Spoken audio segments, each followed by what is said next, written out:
So it's time to teach you how to speak women. And the biggest lesson you're going to learn is that women communicate emotionally, whereas men tend to communicate a lot more logically. And to make this point, I'm going to give you kind of a story of what happened to me many years ago.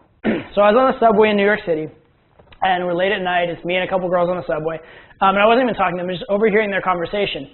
They were talking about an episode of Grey's Anatomy that happened. And it was a long subway ride. This was probably like 25-minute subway ride. And I think an episode of Grey's Anatomy is like, I think it's an hour show. So it's like a 1-hour show. They discussed this episode for 25 minutes. Okay? Now, by the end of the subway ride, you would think I would know everything that happened in that episode. Not the case. I knew not one single event from the episode. Like, not one. Because the entire conversation was things like, you know, I really felt like they built up really good tension, but then, like, I was a little let down at the end.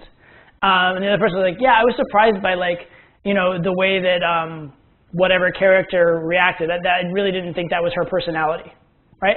They didn't discuss a single fucking fact the entire goddamn time. It was ridiculous.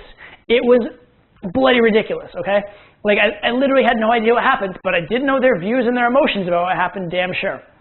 That's very different than the way that men would address that conversation. If two men were having that conversation, I would have known the plot, I would have known the events, I would have known the characterization.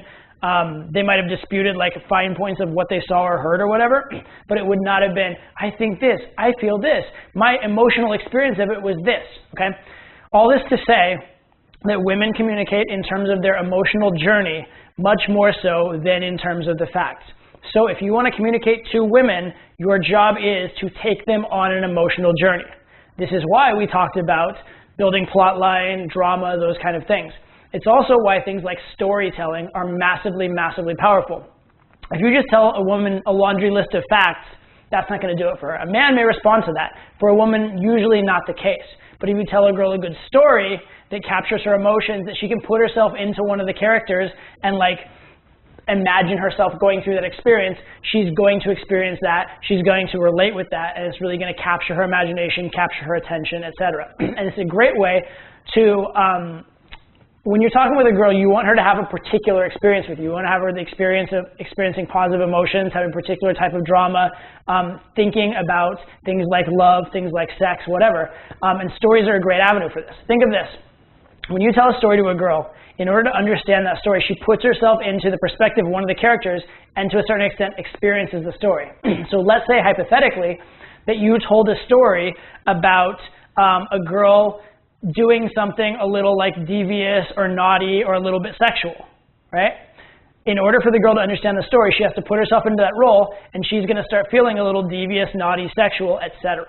Right? And the human brain, the way it works, is kind of interesting. It doesn't make a very good distinction between things you actually experienced yourself and things you watch someone else experience or things that you imagined experiencing. This is why visualization works well in sports. This is why like you can have someone trained to shoot free throws in basketball by visualizing shooting free throws and never touching a basketball.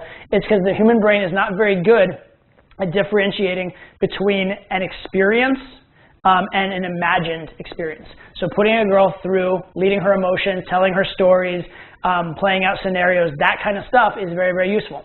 Also, when talking to girls, instead of speaking factually, you can say things like, I feel this, or I felt that, or I really like could feel myself doing this. Notice I'm saying feel, as opposed to think, right?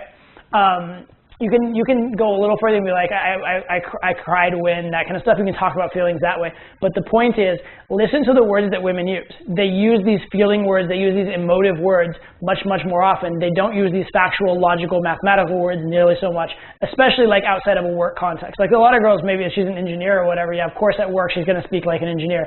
But in their private conversation, their private communication, notice it's almost all emotional. So if you want to speak to them, you want to speak emotionally rather than logically.